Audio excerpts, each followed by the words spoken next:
All right, so we got the first pregame of the year. Football is officially back. No more exhibition. This is real games. How nice is that?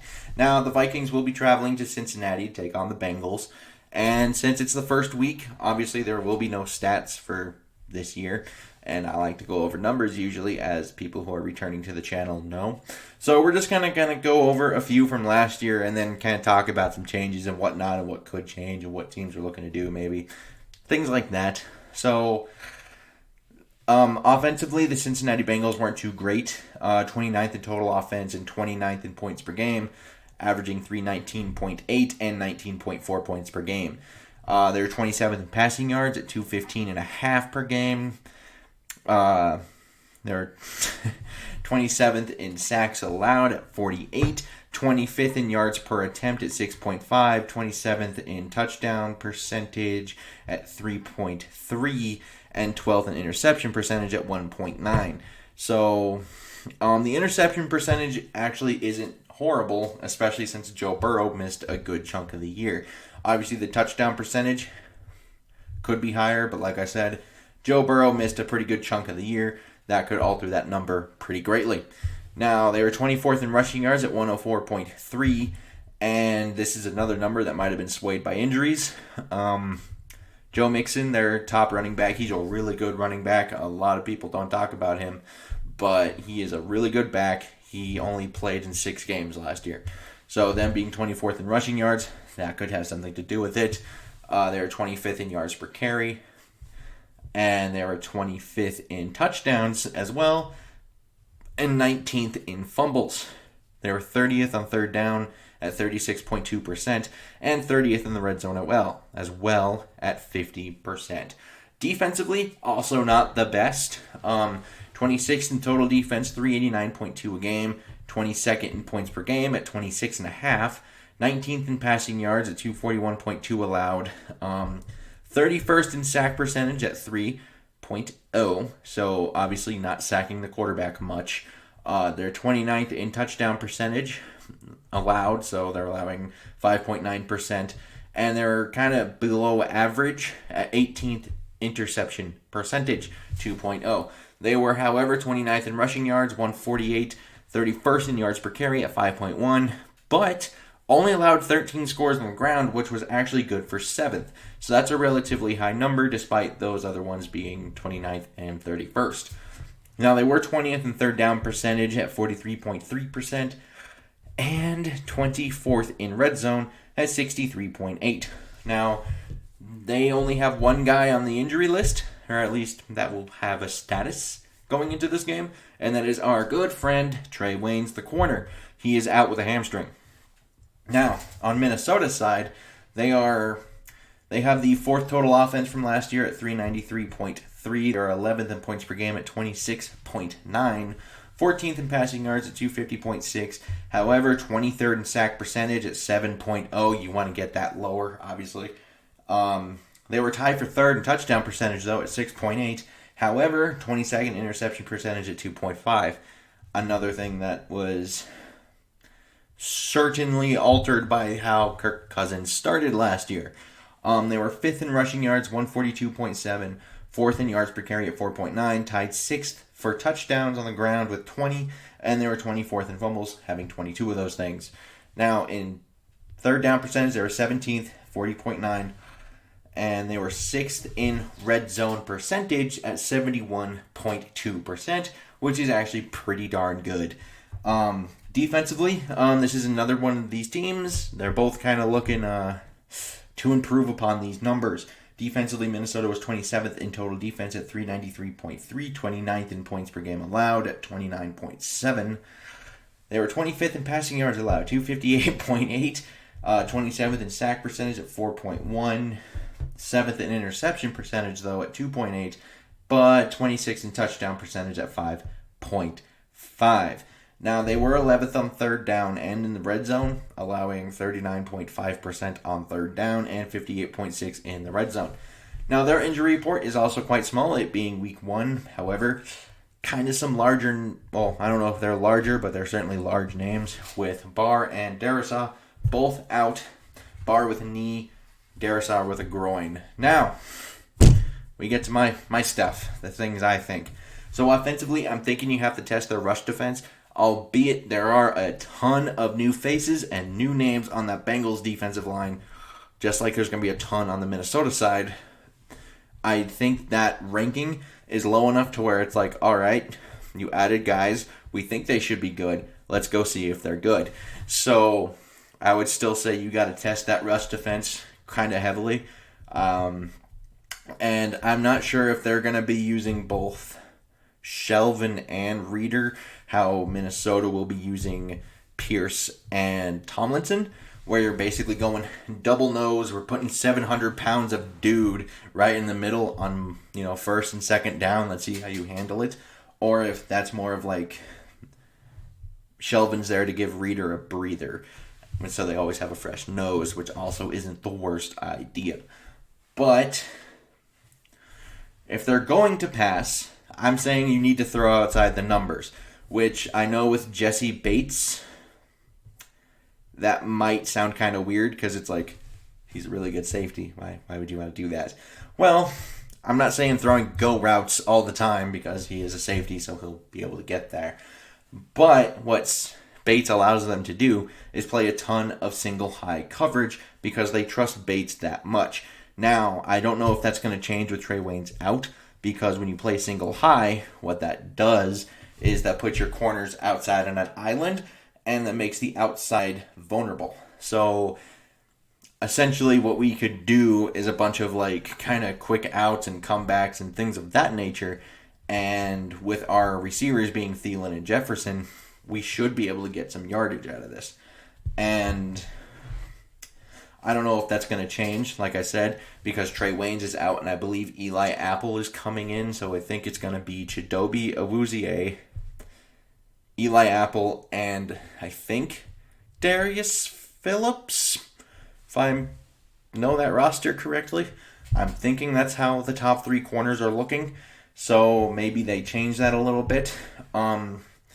Obviously, for the offensive things here, this is the first real look we're going to get at Clint Kubiak's offense, as this is a new offensive coordinator.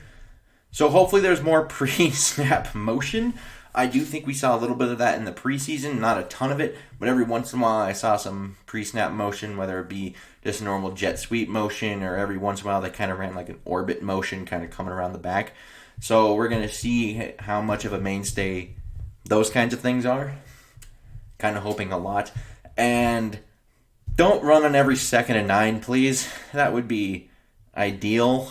Did that, it felt like every time last year. I think the actual number was something crazy, like 85% on 2nd and long of just running up the middle, which is a ridiculous number and should not be had because they want to establish the run. But teams prepare for Dalvin Cook to be the top threat of this team, so that kind of gives you leeway here to say like, oh, technically as long as 33's on the field, you kind of have the run established. So hope that is the case with Clint. Now, defensively, I'm thinking you blitz this team early. And the reason being is I don't trust their offensive line. I don't think Bengal fans trust that offensive line. It's Carmen and Riley Reef as their big additions. And I think everything else is relatively the same. Bengal people, if you're watching, you can correct me if I'm wrong on any of the stuff about your roster. But I don't trust that offensive line can protect Burrow, and I think it's also a good thing to see how well does Burrow deal with coming back from that knee injury. And as an opposing team, you kind of have to see, like, is he going to get skittish? Can we use that to our advantage? So I'm thinking you kind of blitz early and often. And Mixon, to me, is the main priority because that's one way to get Joe Burrow back into, being settled into this whole football thing. You hand the ball off to your really good running back. So, if you can stop Joe Mixon, you have a good chance, I think, to make Joe Burrow pretty uncomfortable, especially coming off of his knee injury. And like I said, Joe Mixon, pretty darn good back. Like I said before, he only played in 6 games in 2020, but had a bit over 1,100 yards in both 19 and 18. So, good back. And one thing they may also want to do is go to the quick game pretty early. So I'm kind of thinking we could maybe throw some weird looks in there, hopefully, and or zone blitz him just to make him hold that ball just a little bit longer, just so we can, avoid that. Because, like I said, keeping Joe Burrow out of rhythm, best case scenario. Now, since he does like to run a downhill run game, so I think that might actually play into our hands a bit, as we do have Tomlinson and Pierce, but those two will be huge in this game, because like I said, Mixon, probably the main priority, and then if they want to go quick game, it's probably going to be Tyler Boyd, and they kind of have Jamar Chase, if he decides to catch the football, he can attack all three levels of the field, and I think T. Higgins is more of a deeper threat, where he's probably not a run after catch kind of guy, but if you want to throw it up to him, he can make the catch 30 yards down the field and kind of moss people. So, kind of make them a little bit one-dimensional, where it's like they kind of have to be forced to throw to Chase or Tyler Boyd or just hand off to Mixon, and hopefully we can get enough pressure to not have Higgins become a problem or make Joe Burrow so uncomfortable that Higgins can't become a problem because of reasons of pressure. So, I am taking Minnesota to win this game, 31-17. Now, overall, I do think there's a ton of new on both sides. Like I said, they both look to improve these horrid defenses from a year ago. Cincinnati is getting DJ Reader, Larry Ogunjobi, Trey Hendrickson, and Tyler Shelvin added to this front. They also drafted Joseph Osai, but I think he had season-ending surgery a couple weeks ago. Once again, correct me if I'm wrong. I do know he had surgery, and I remember seeing that it might be season-ending, and I never saw anything past that, so I'm assuming it is season-ending surgery for Joseph Osai. Now, Minnesota will be getting Danielle Hunter, Michael Pierce, Dalvin Tomlinson, Sheldon Richardson, Stephen Weatherly, and Everson Griffin back. So, I'm just thinking, with these rush defenses, we're not going to quite see the same level of bad that we saw last year. There's nothing that tells me that these two teams should be, in the bottom 5 or bottom 6 of the rushing totals again. But they're both going to test them just to see if they're good. Because obviously with it being so new and so many new players, you're going to want to see okay, fine, we'll attack it. It's a new thing. We'll see how it works out. As can be said for their secondaries a little bit, even though Cincinnati's is a little bit more intact from last year than Minnesota's is. Now, that could be good or bad, but we have Mackenzie Alexander in Minnesota. He was a Bengal last year. And you also have Patrick Peterson, Bashad Breeland, and Xavier Woods all being new to Vikings secondary, all being starters. So, we'll see how all that new gels together. Zimmer seems to be pretty proud of it, but we'll have to see how that goes. And I actually think one of the biggest things in this game could potentially be the exclusion of Dakota Dozier. And just because both offensive lines for the last few years have not been good. Now, the Bengals' big additions, like I said before, were Riley Reif, the former Viking, and Carmen from Clemson, the second-round pick. So, with Darisaw being out of this game, the biggest takeaway from last year to this year on the Vikings offensive line is, in fact, Dakota Dozier. Now, Dozier, he allowed 6 sacks, and PFF gave him a 36.7 pass block grade after starting all 16 games. And that is just horrendous. There was a play against Tampa Bay where he missed a stunt on Shaq Barrett, and he missed it so badly he just ran right by him. So what Dakota Dozier decided to do was basically try to sack Kirk Cousins in hopes that it would prevent a fumble potentially. So I'm kind of thinking maybe not having him on the field could make the Vikings offense potentially a full possession or two better, just because if you get someone who's even just kind of below average, we're talking about a massive upgrade at this position. So that's where I'm kind of coming from. And I kind of think that the Vikings just match up kind of well with this team. Like I said, with their offensive line, they like to run kind of like just right at you. We have two giant nose tackles. Danielle Hunter's coming back. We don't know what he looks like, but all reports have been very positive. And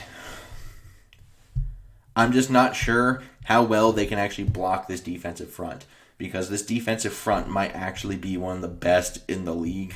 Just no one knows it yet, because they don't always pay attention to what the Vikings are doing.